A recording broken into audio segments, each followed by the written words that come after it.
Very good morning students. कक्षा 12 रसायन विज्ञान के सभी बच्चों का आपके अपने YouTube चैनल पर बहुत बहुत स्वागत है। आज हम एक नया चैप्टर शुरू करने जा रहे हैं जिसका नाम है उपसह संयोजक यौगिक, कोऑर्डिनेशन कंपाउंड्स। उपसह संयोजक यौगिकों को करने से पहले हम इसके बारे में कुछ जर्नल समझेंगे। तो उसमें पहला है पॉइंट अकार्बनिक लवण। तो ये अकार्बनिक लवण जो हैं वो 3 प्रकार के होते हैं। इसमें पहला है साधारण लवण। ये एक धनायन और ऋणायन से बनते हैं। मतलब साधारण लवण के अंदर जो लवण होते हैं उसमें एक धनायन होगा और एक ऋणायन होगा।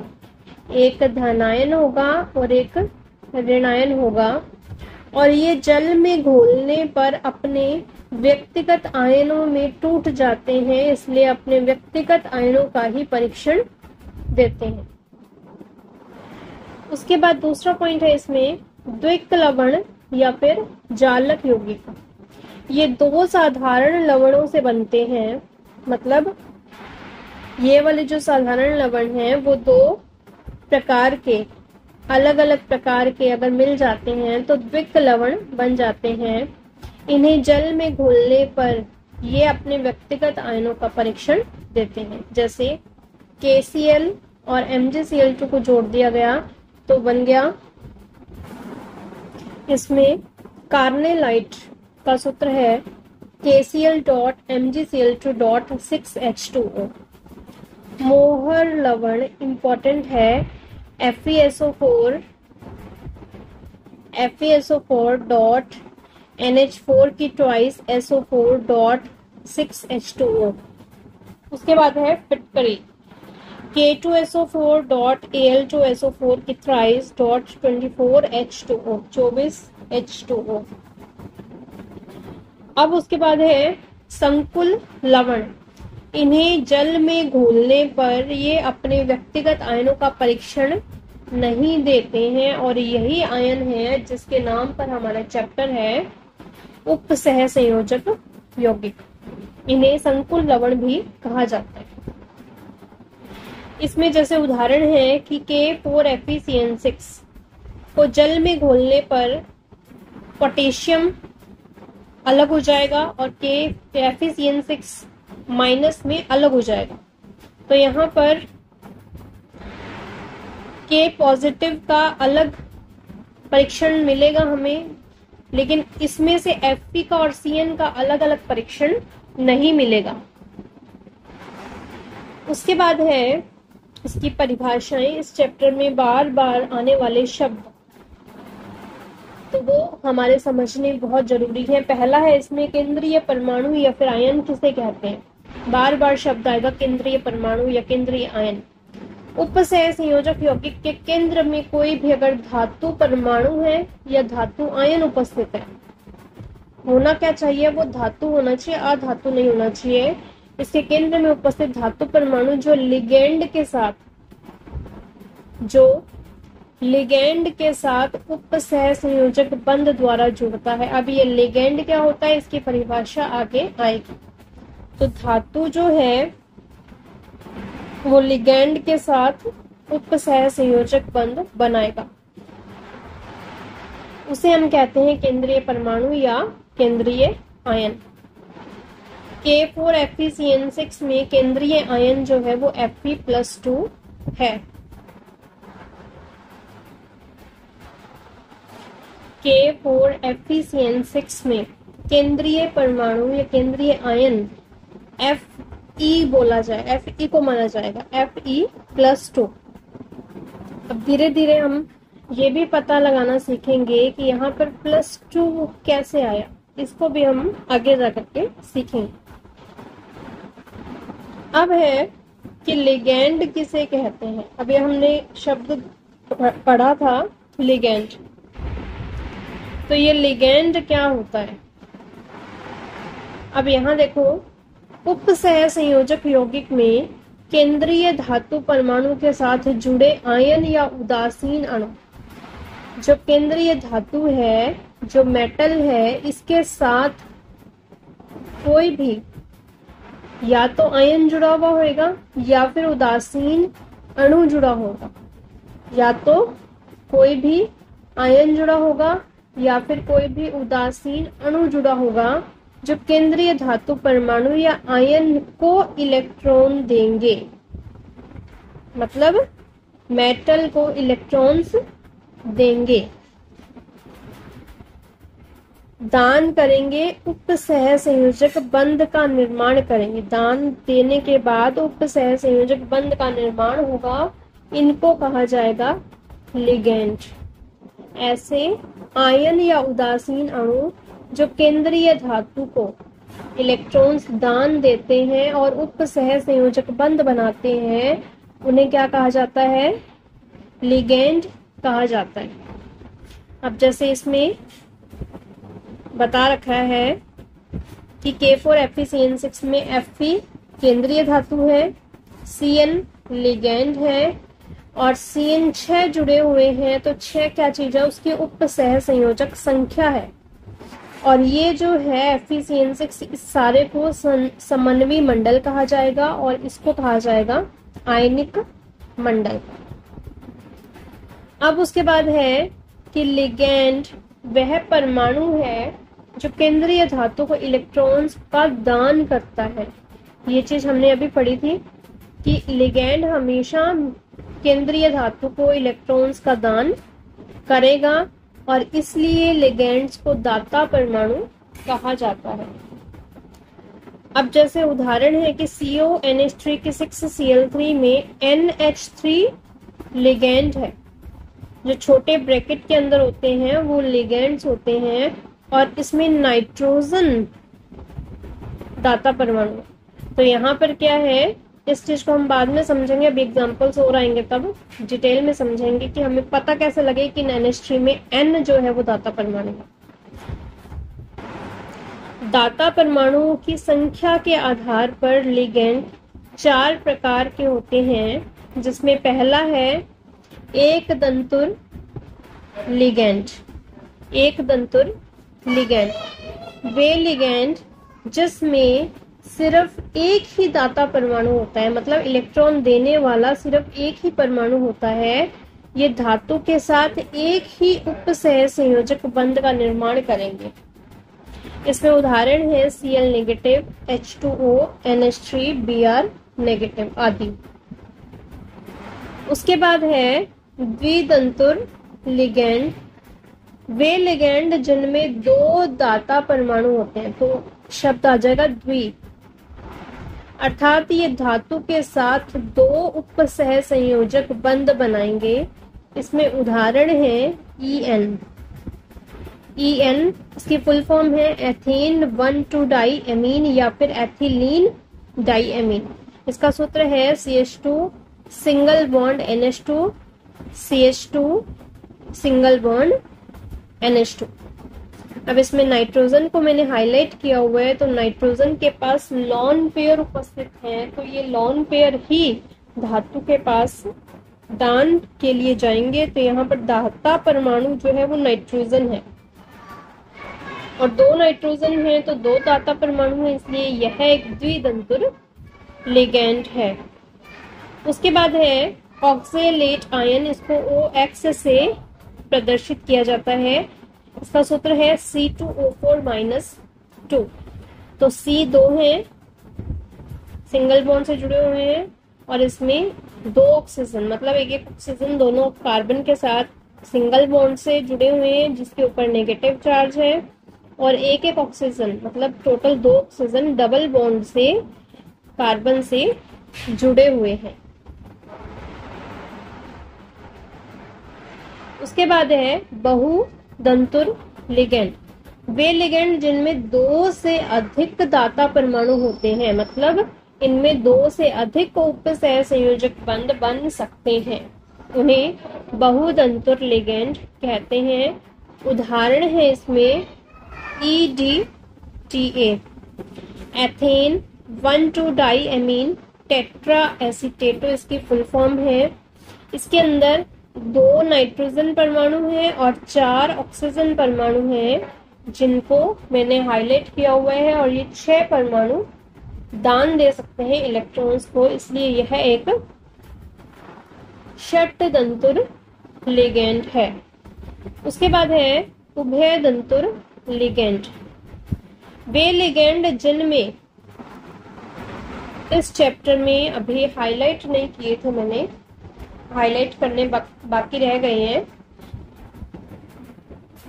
तो इसमें थोड़ी सी आपको मेहनत करनी पड़ेगी।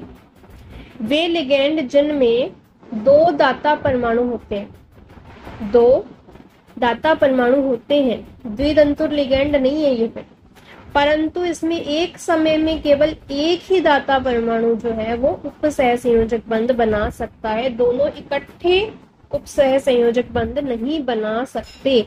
इन्हें उभय दंतुर लिगेंड कहेंगे या उभय कारिणी नाभिक स्नेही कहेंगे या एम्बिडेंट न्यूक्लियोफाइल कहेंगे। उदाहरण है इसमें NO2-, इसमें नाइट्रोजन, अगर इसको NO2 के फॉर्म में लिखा जाएगा तो नाइट्रोजन इसमें दाता होएगा, अगर इसको ONO के फॉर्म में लिखेंगे तो इसमें ऑक्सीजन दाता परमाणु होगा। अगर हम इसे NO2 के फॉर्म में लिखेंगे तो इसको नाइट्रो या नाइट्रेटो N कहेंगे, और इसको हम नाइट्रेटो या नाइट्रेटो O कहेंगे। SCN या फिर NCS ये भी एक उभयदंतुक लिगेंड है, थायोसाइनेटो आइसोथायोसाइनेटो। CN या NC साइनो है और इसमें आइसो साइनो, इसमें C है और इसमें N है, जो लिगेंड्स के रूप में इलेक्ट्रॉन्स का दान देंगे। उसके बाद है किलेट। द्विदंतुर या बहुदंतुर लिगेंड धातु को इलेक्ट्रॉन दान करके एक वलय संरचना का निर्माण करते हैं, इस वलय को ही किलेट वलय कहा जाता है। ये लिगेंड किलेट लिगेंड कहलाते हैं और किलेट वलय युक्त संकुल किलेट संकुल कहलाते हैं। इसमें उदाहरण है कि EN के साथ अगर कोई भी धातु जुड़ जाए तो ये 5 सदस्यीय एक रिंग बन जाएगी, तो 5 या 6 सदस्यीय रिंग जो होती है वो हमेशा स्थायी होती है। उसके बाद है कि हाइड्रोजन NH2 में 2 दाता परमाणु होने के बावजूद भी यह एक दंतुर लिगेंड है, क्योंकि यदि यह द्विदंतुर लिगेंड की तरह कार्य करता तो इसमें बनने वाली किलेट जो है वो सिर्फ 3 सदस्यीय ही होती, जो कि अस्थायी है। तो इसलिए सामान्यतः 5 या 6 सदस्यीय वाले ही स्थायी होती है, इसलिए 2 दाता परमाणु की उपस्थिति होने के बावजूद भी हाइड्रोजन जो है वो एक दंतुर लिगेंड है। उपसह संयोजक सत्ता या समन्वय सत्ता। केंद्रीय धातु परमाणु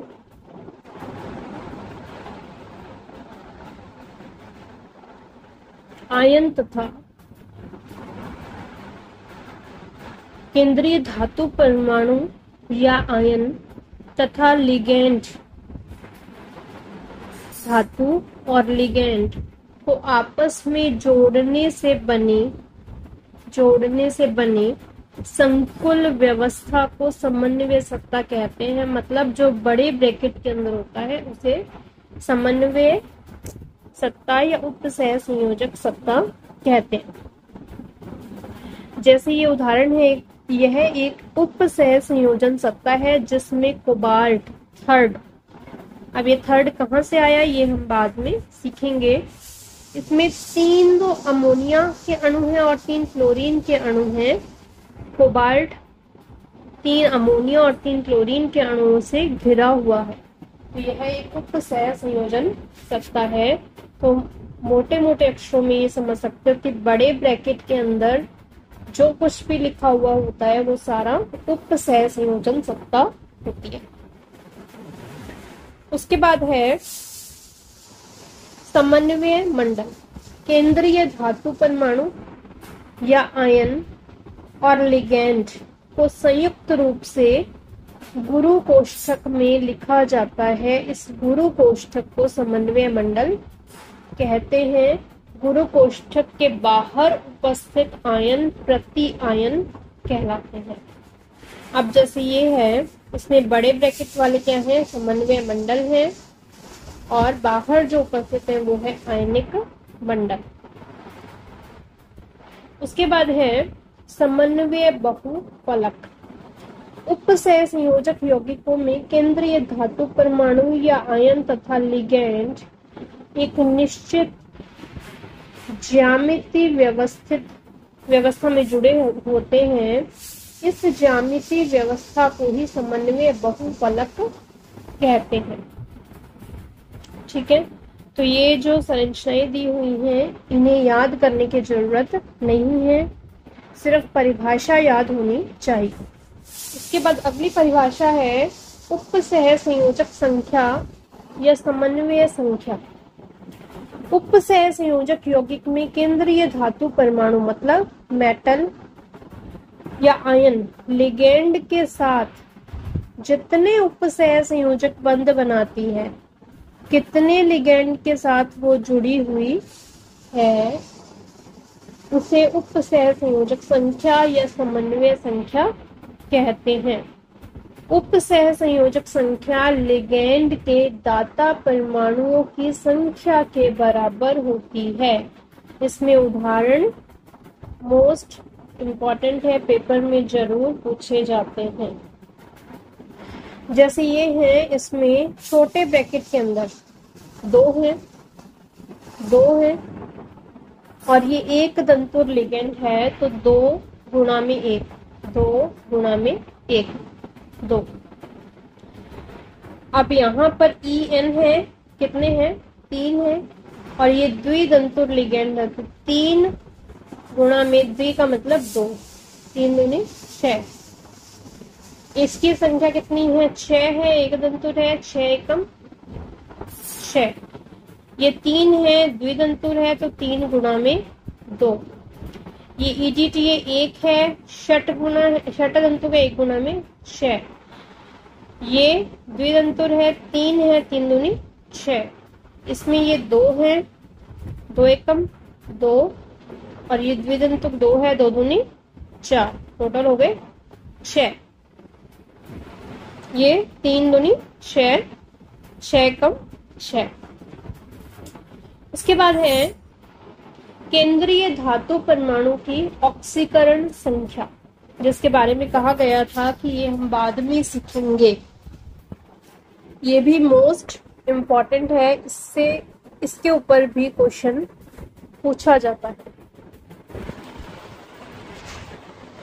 उपसह संयोजक यौगिक में केंद्रीय परमाणु पर उपस्थित आवेश मतलब धातु के ऊपर जो आवेश उपस्थित है, प्लस या माइनस में जो आवेश उपस्थित है, मेटल के ऊपर हमेशा प्लस में ही चार्ज होता है, माइनस में चार्ज नहीं होता है। केंद्रीय परमाणु की ऑक्सीकरण संख्या कहलाता है।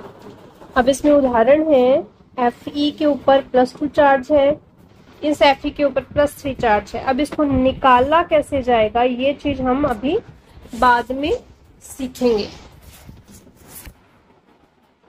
इसी तरह से इसमें कोबाल्ट के ऊपर +3 चार्ज है, कोबाल्ट के ऊपर +3 चार्ज है, निकल के ऊपर 0 चार्ज है, Fe के ऊपर +3 चार्ज है। तो ये क्या है, उसकी ऑक्सीकरण संख्या। अब इसको निकालना हम आगे सीखेंगे।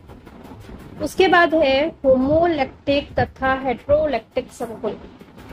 यदि उपसह संयोजक यौगिक में केंद्रीय धातु के साथ जुड़े सभी लिगेंड समान हैं तो उसे होमोलैक्टिक संकुल कहते हैं, और अगर लिगेंड जो है वो भिन्न भिन्न है तो उसे हेटेरोलैक्टिक संकुल कहते हैं। जैसे इसमें 6 लिगेंड और 6 के 6 NH3 के हैं तो वो होमोलैक्टिक संकुल हो जाएंगे। इसमें 4 लिगेंड NH3 के हैं और 2 लिगेंड क्लोरीन के हैं, तो अलग अलग हो गए, तो ये हो गए हेटेरोलैक्टिक संकुल। इसके बाद हम क्वेश्चंस करेंगे। होमोलैक्टिक प्रत्येक का उदाहरण दीजिए। होमोलैक्टिक का संकुल का उदाहरण षटदंतुक लिगेंड का उदाहरण, उभयदंतिक लिगेंड या एम्बिडेंटेड न्यूक्लियोफाइल का उदाहरण, किलेट लिगेंड, द्विदंतुक लिगेंड का उदाहरण। अगला प्रश्न है, निम्न संकुल यौगिक में केंद्रीय धातु परमाणु की ऑक्सीकरण संख्या और उपसह संयोजक संख्या बताइए। तो ऑक्सीकरण संख्या को हम निकालना सीखेंगे अगले टॉपिक्स में, और उपसह संयोजक संख्या जो है तुम्हें निकालनी सिखा दी गई है। उसके बाद है द्विक्लवण, यहाँ आएगा द्विक्लवण, द्विलवण नहीं, द्विक्लवण तथा संकुल में अंतर समझाते हुए प्रत्येक का उदाहरण दीजिए। अगला प्रश्न है, निम्न में से होमोलैक्टिक तथा हेट्रोलैक्टिक संकुल यौगिकों को अलग अलग छांटिए। कर लोगे ये भी। उसके बाद है, निम्न के केंद्रीय परमाणु की ऑक्सीकरण संख्या लिखिए। कर लेंगे ये भी। उसके बाद है, समन्वय बहुल फलक को परिभाषित कीजिए। उसके बाद है, निम्न की समन्वय संख्या लिखिए, ETTA और NO2 ट्वाइस EN। उसके बाद है, निम्न धातुओं के ऑक्सीकरण संख्या लिखिए। उसके बाद है, पोटेशियम फेरोसाइनाइड में समन्वय मंडल का सूत्र लिखिए। उसके बाद है, उभयदंतुक लिगेंड किसे कहते हैं, कोई दो उदाहरण देकर बताओ कि यह उभयदंतुक लिगेंड क्यों कहलाते हैं। अगला प्रश्न है, यौगिक NaAgCN2 के समन्वय मंडल को लिखो और इसके लिगेंड और लिगेंड की संख्या भी लिखो। उसके बाद ETTA में दाता परमाणु की संख्या लिखो। निम्न में से द्विदंतुक लिगेंड कौन सा है।